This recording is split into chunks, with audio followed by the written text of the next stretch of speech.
présenter. On a un parcours assez atypique. On gagne des titulaires d'une licence de secrétariat de direction et possède 30 ans d'expérience dans différents rôles locaux et mondiaux au sein de l'industrie pharmaceutique, dont 10 ans dans des rôles d'engagement des patients. Donc elle a rejoint le siège du CV en 2005 et en 2013, elle a été nommée responsable mondiale affaires patients. En 2018, elle a décidé d'accepter une mission auprès de la PFMD, de Patient Focused Medicine Development Coalition, où elle a obtenu une revue hélicoptère sur la façon dont les différentes parties prenantes travaillent ensemble pour faire progresser l'engagement des patients dans le monde entier.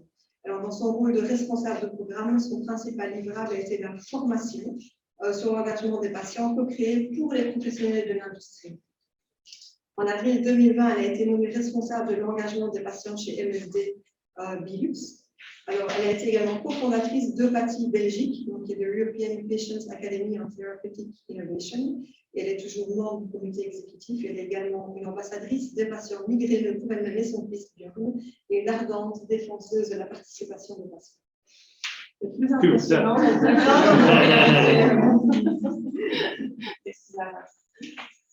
bonjour tout le monde, donc je suis Danielle.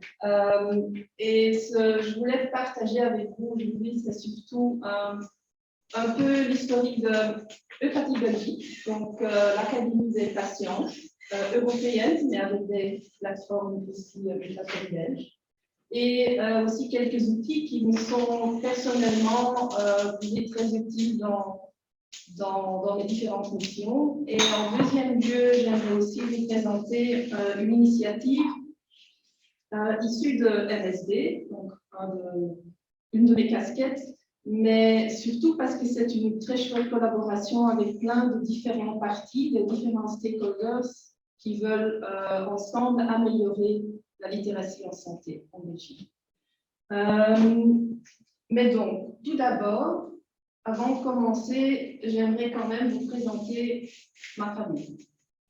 Donc, la photo en haut, c'est moi, la petite, avec ma grande sœur et mon frère.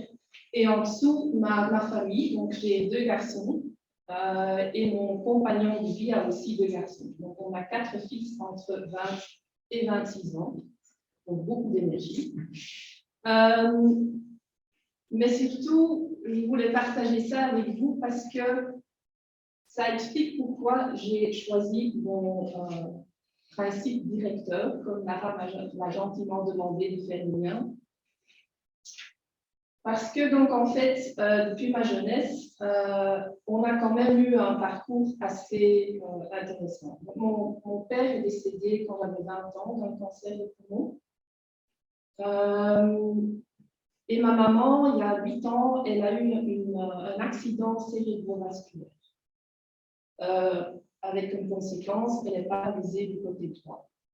Donc, ça, c'est juste mes parents, mais en fait, toutes les maladies qui sont mentionnées là, ce sont nos expériences de tous les jours. Donc, par exemple, le papa de mes enfants a le plus. Moi, je suis patiente migraine, mon fils aussi depuis ses 11 ans, et en fait, ça continue. Pourquoi est-ce que je vous raconte tout ça?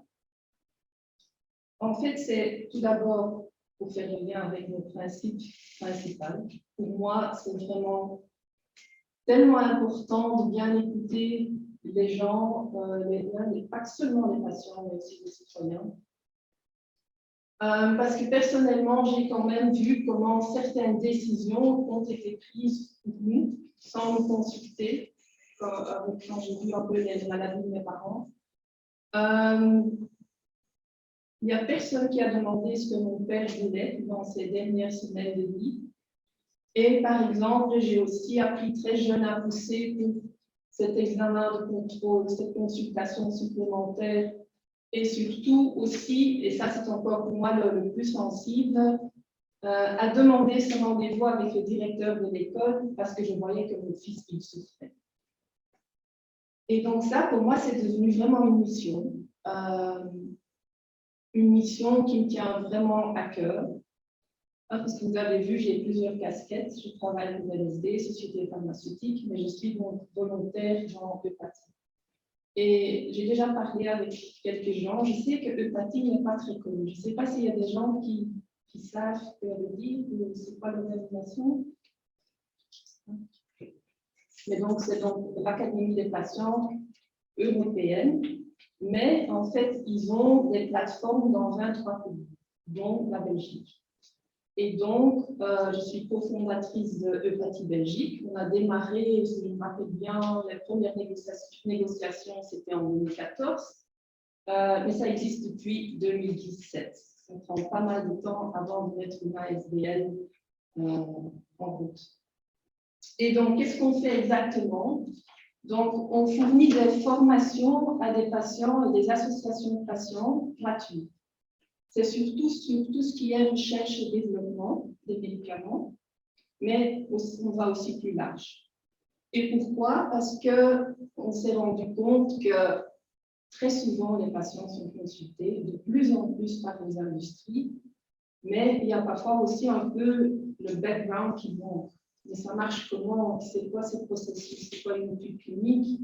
Health Technology Assessment, donc c'est quand même très compliqué et on offre ces formations à un public très large.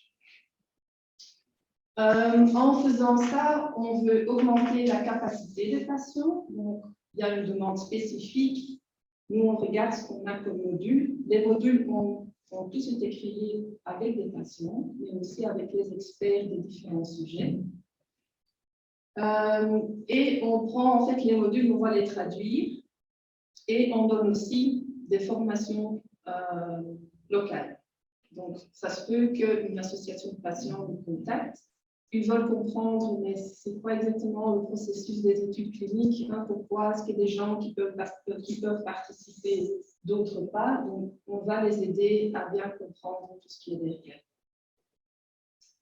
Et très récemment, Eupathie a mis une plateforme de collaboration en route. Donc, en fait, les patients qui ont suivi les formations, on va les mettre en contact avec, par exemple, l'industrie qui a une demande, les autorités qui ont une demande spécifique, les startups. On va faire la connexion entre les différentes parties. Et j'ai rajouté le lien, donc après vous allez pouvoir consulter. Donc, du côté très pratique, donc, si on regarde Eupathie Europe, hein, donc l'organisation mère, eux, ils organisent un cours de formation pour des patients experts. Donc, c'est une formation assez costaud. C'est 250 heures de cours, 2 workshops live et des coachings. Et donc, en fait, la mission des plateformes, c'est de traduire ça en petits modules, que ça soit plus digestible. Parce qu'on sait que ce n'est pas donné à tout le monde, 250 heures de formation, c'est énorme. Et là, ça, c'est donc le travail des plateformes. Deuxièmement, il y a une boîte à outils pédagogique. Donc, ce sont des mini-formations, en fait, sur différents sujets. Vous voyez les sujets là à côté. Et une bibliothèque virtuelle avec des guidances et d'autres matériels. Donc, ça vaut absolument la peine une fois consulté, parce que je sais qu'il y a pas mal de gens qui sont pas au courant. Et donc, les différentes langues qui sont pour l'instant disponibles. Donc, ça, c'est sur Eupathie. Donc, ce sont déjà quelques outils. Mais en fait, donc, ça sont les pays où il y a des plateformes. Mais donc, à côté de Eupathie, il y a un outil spécifique qui m'a vraiment bien servi. Et c'est un outil de PFMD, Patient Focused Medicine Development. C'est une coalition globale qui travaille aussi avec les différents partenaires. Donc, c'est des patients, de l'industrie, des autorités, des hôpitaux. Et c'est un guide ou une guidance très pratique pour planifier, développer et évaluer la qualité des différents projets ou des engagements avec des patients. Donc, tous les outils développés par PFMD sont co-créés avec les différents partenaires. Et donc, en fait, ici, il y a donc les 7 critères. Et moi, je m'en sers presque chaque jour pour chaque projet. Donc, on va d'abord regarder, tiens, est-ce que le projet proposé c'est un objectif qui est intéressant aussi pour, par exemple, l'association de patients, où c'est uniquement l'industrie. Est-ce qu'il y a bien le respect? Est-ce que tout est accessible? Est-ce que c'est transparent? Est-ce qu'on recherche un input plutôt d'une large communauté ou de quelques gens, plus des interviews de qualité? Donc, il y a différentes options et on va parcourir ces différents critères. Et vous allez voir, donc, la guidance en PDF, c'est un petit booklet très utile et très facile à utiliser. Donc voilà, en ce qui concerne les outils qui sont importants pour moi, et je pense aussi dans tout ce qui est développement de technologies et inclusion des citoyens et patients. Et donc j'avais dit qu'il y avait un projet spécifique que j'aimerais bien partager avec vous, et c'est HelpNest. HelpNest touche sur au moins deux des principes que Lara a présentés. C'est l'éducation et l'inclusion, mais également transparence et clarté de l'information. Donc, HelpNest, c'est une coalition de différents partenaires et ensemble, on va essayer d'améliorer la législation en santé. Mais on s'est aperçu, je pense que tout le monde va être d'accord, c'est pas si facile que ça. Donc, c'est une problématique d'actualité, mais très complexe. 35% des Belges éprouvent encore des difficultés à obtenir, comprendre et utiliser des informations relatives à leur santé, et 10% estiment ne pas avoir les compétences nécessaires pour appréhender correctement les questions de santé. Et ça, ce ne sont pas mes mots, c'est une recherche du professeur Van den Broek du UCL, qui est aussi le président de cette initiative.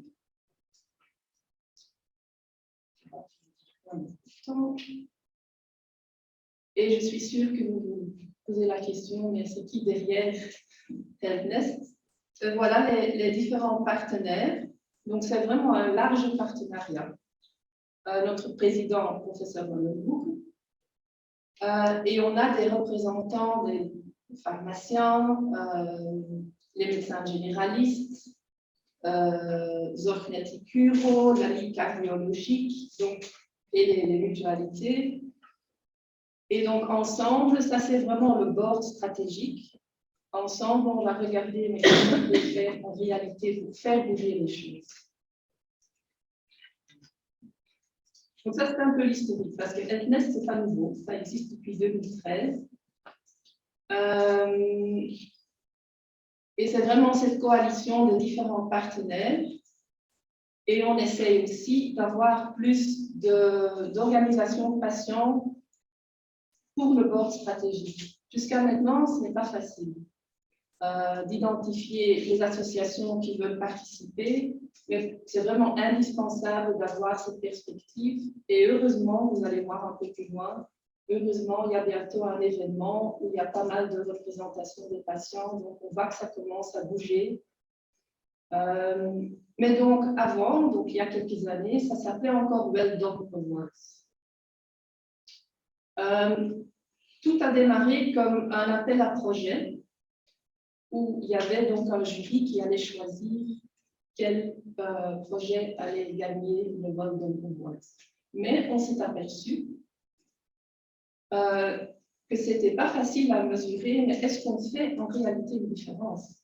Parce qu'il y a ces différents projets, il y a un gagnant, deux gagnants, mais après, on les perdait de vue et on n'avait aucune preuve que ça changeait quelque chose en Belgique sur la science santé. Donc, on s'est rendu compte qu'on devait changer un peu la stratégie. Et donc, pour l'édition 2021-2022, on a un peu changé tout le concept.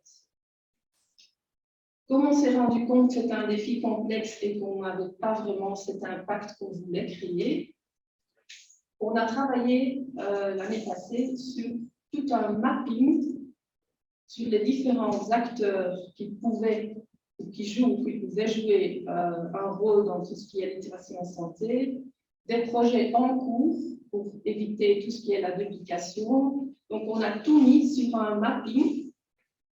Et en fait, tout cela pour identifier les leviers. Donc, si on travaille sur un levier bien spécifique, est-ce que ça va déclencher un impact, oui ou non? Et finalement, ça, c'était un peu le résultat. Il ne faut pas voir, ce n'est pas le but de regarder tous les détails, c'est invisible aussi. Mais juste pour vous montrer, ça, c'est le modèle d'impact. Et il y a 5 leviers qui sont ressortis de cette analyse avec les différents partenaires. Et donc, avec le board, on a décidé que pour le challenge de cette année, on va travailler sur comment améliorer l'offre d'information de santé. Pourquoi? Parce qu'on a vu, si on travaille sur celui-là, ça va déclencher certains autres leviers. Donc, normalement, on va voir, on va créer plus d'impact si on commence à travailler sur l'offre même.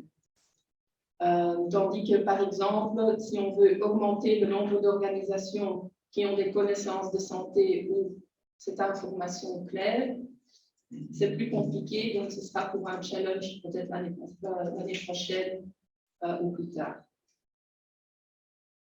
Donc, cette année, on va activer le modèle. Et comment est-ce qu'on va faire ça? Tout d'abord, il y a le grand événement le 10 mai, donc la semaine prochaine déjà. Où on va rassembler plusieurs acteurs de terrain. Et en fait, c'est un événement où on met les gens ensemble avec différentes expertises, différentes demandes. On va écouter des témoignages et on espère qu'il y aura un matching entre les différents acteurs et qu'ensemble, on va identifier des projets bien spécifiques. Qu'est-ce qu'on peut faire ensemble? Est-ce qu'on va identifier d'autres expertises? Qu'est-ce qui nous manque? Est-ce qu'on va se mettre en contact avec des startups, par exemple? Donc, c'est vraiment un exercice un peu différent. C'est un pilot, donc on espère qu'on va réussir. Et donc, il y aura 3 à 4 ateliers de co-création. Donc, on va vraiment répartir les gens, on va mettre certaines expertises ensemble et après, on espère identifier des projets bien spécifiques. Donc, on donne assez de temps pour vraiment pour avoir cette maturation des idées. Mais donc, ça, c'est un peu le plan. Je vous ai mis l'agenda juste pour info, mais donc c'est l'agenda de mardi prochain. Et voilà déjà un premier aperçu des participants qui se sont inscrits. On est très content de voir ces différentes organisations qui sont intéressées dans le projet, qui veulent vraiment prendre un rôle très actif. Donc, à suivre. Et si vous êtes intéressé par Helpness, n'hésitez surtout pas, j'avais mis sur un des slides aussi le nom de la personne de contact. Donc, si vous voulez inscrire sur le newsletter ou participer dans un des activités, avec plaisir. Donc voilà, je ne sais pas s'il y a des questions spécifiques. Je sais que je vais aller très vite. Oui, non, vous avez que en dessous dans la c'est par votre société et pour un type de maladie bien particulier ou assez large? Non, donc ce n'est pas sur une maladie spécifique, c'est vraiment très large. Comment améliorer la littératie en santé? Donc on ne va pas sur une indication spécifique. Et donc c'est le board qui va décider ce sera quoi la stratégie, on va travailler sur quel projet. Donc, ce n'est pas MSD qui va décider, c'est le board. MSD, finance ou... Oui.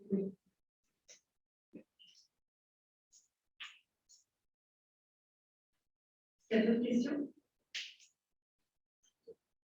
C'est en français et en néerlandais. Oui. Est-ce que les enregistrements sont encore ouverts ou il est trop tard pour s'inscrire? Ça se peut qu'on peut encore rajouter quelques heures. Je sais qu'on avait maintenant, parce que là j'en avais 33, j'avais juste vu qu'on a 36 et je pense qu'on peut aller jusqu'à 40 max, parce que c'est dans les bureaux de INAMI. Et donc, ça, mais donc, oui, je pense qu'il y a encore quelque chose. Et quand vous parlez des workshops, est-ce que les workshops sont déjà tous définis ou est-ce qu'il y a une place pour la création justement durant les workshops? C'est ça que je veux dire. Oui, non, c'est pas très défini. C'est vrai qu'on va quand même regarder si on ne va pas mettre, par exemple, toutes les associations de patients ensemble dans un même workshop. Mais à part ça, il y a beaucoup de flexibilité et on va, comme c'est en deux parties, donc il y a une partie avant le lunch et après, les gens auront l'occasion de bouger. Donc on va travailler avec des posters dans les différents coins. Et si par exemple vous êtes dans un groupe, mais ça vous tente moins le sujet, il y aura l'opportunité de rejoindre un autre de travail.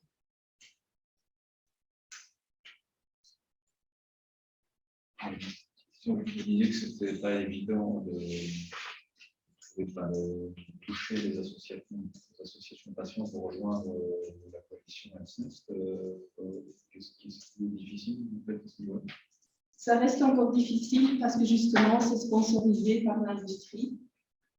Et on veut quand même avoir une association qui peut un peu représenter au moins une région de la Belgique. Donc, on sait que les associations de patients, ils veulent absolument garder leur indépendance et ils ont tout à fait raison. Donc, ça complique parfois un peu pas le contact parce qu'on est en contact et on les informe de l'initiative, mais vraiment faire partie du board, c'est plus difficile.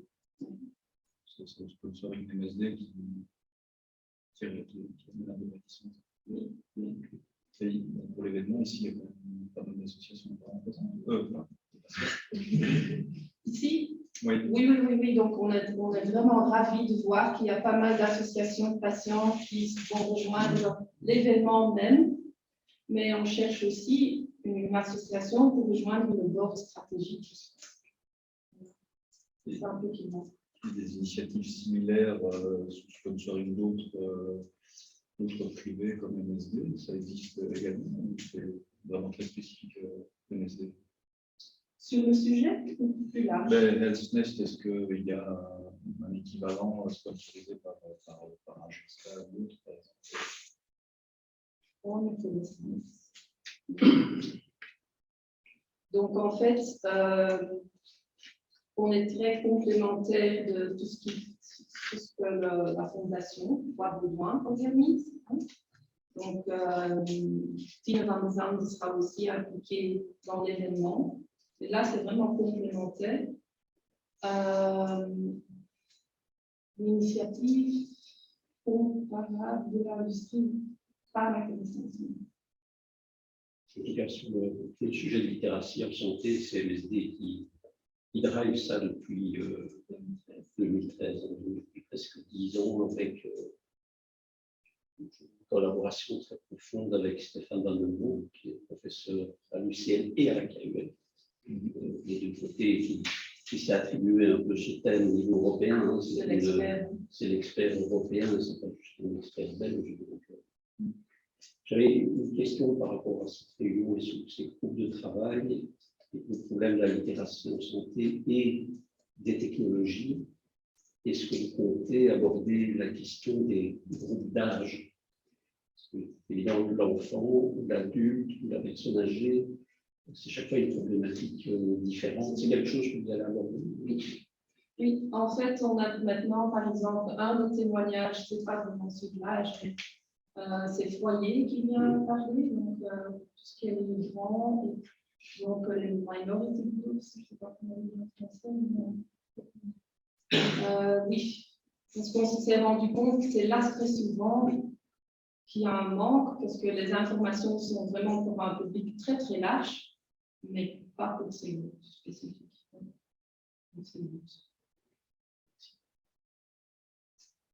Une question par rapport à ton travail au niveau de MSD, donc d'être responsable de l'engagement des patients. Est-ce que ça ferait sens, est-ce que ça fait sens d'avoir ce même type d'initiative dans des plus petites entreprises? Est-ce que des startups. Et dans ce cas-là, avec comment on structure en fait, une structure d'engagement des patients dans une startup pour que ça fasse sens aussi par rapport à la taille de l'entreprise. Oui, je veux dire absolument. Je ne pense pas que la taille de l'entreprise est différente. Donc, la façon d'engager les patients, en fait, les patients, il y a différents moyens de les engager. Donc, on a vu, il y a moyen de le faire via Eupatie. Il y a des relations avec des associations de patients qui veulent aider.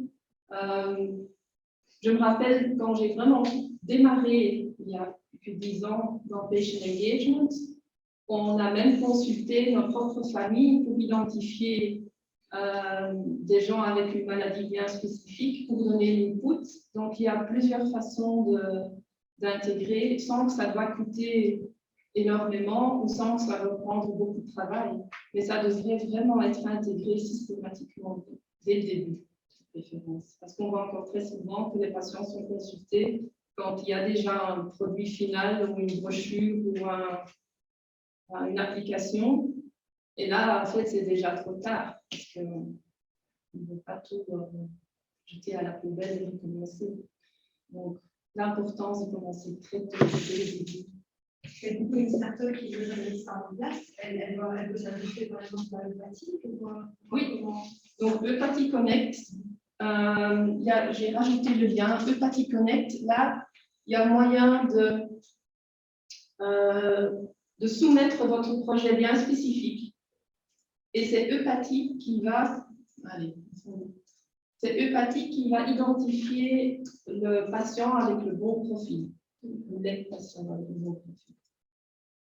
Et l'idée, c'est quoi? Ils fournissent en pool de patients Donc, en fait, tous les patients qui ont suivi le training cours de formation Eupatie, pour l'instant, il y en a 200 aidés. Ils sont dans une base de données et c'est sur Eupatie Connect qu'on va en fait connecter les patients, les fellows, comme on les appelle, avec les projets bien spécifiques. Tout dépend de l'expertise, quelle maladie, quel âge. C'est la plateforme. Est-ce qu'il y a encore une question?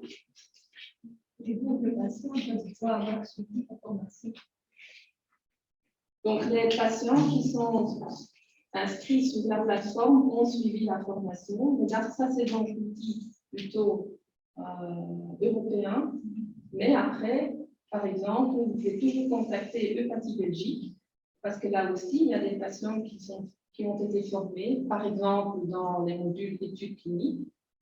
Et donc, la plateforme belge peut aussi aider à connecter.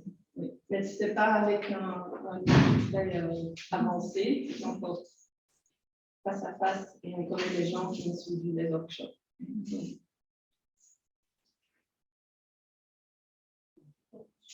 La formation des patients experts, c'est dans le domaine du médicament ou c'est plus large éventuellement pour d'autres pathologies, d'autres types de thérapies, Donc, ce n'est jamais pour oui, c'est jamais pour une thérapie ou une maladie bien spécifique.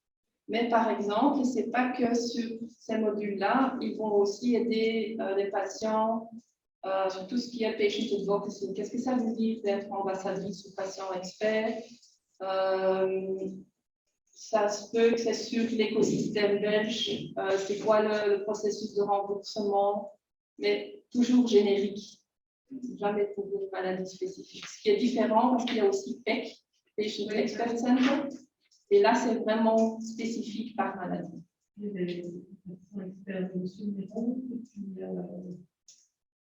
Nous, on a un autre profil, c'est des patients formateurs. On va aller dans la formation des professionnels avec des patients. Là, plus ramener le vécu et la façon dont on vit les choses de l'autre côté du miroir, en face, il y a les professionnels qui se forment et puis comment les patients reçoivent l'interaction avec les professionnels. Ça fait 2 ans qu'on a ce projet. oui. Sur l'infirmier, en médecine, en pharmacie. Oui, parce que c'est aussi un des challenges qu'on a identifié pour le projet EDNES, c'est qu'on doit éduquer les futurs médecins, spécialistes. Il y a pas mal de travail à faire. Merci beaucoup.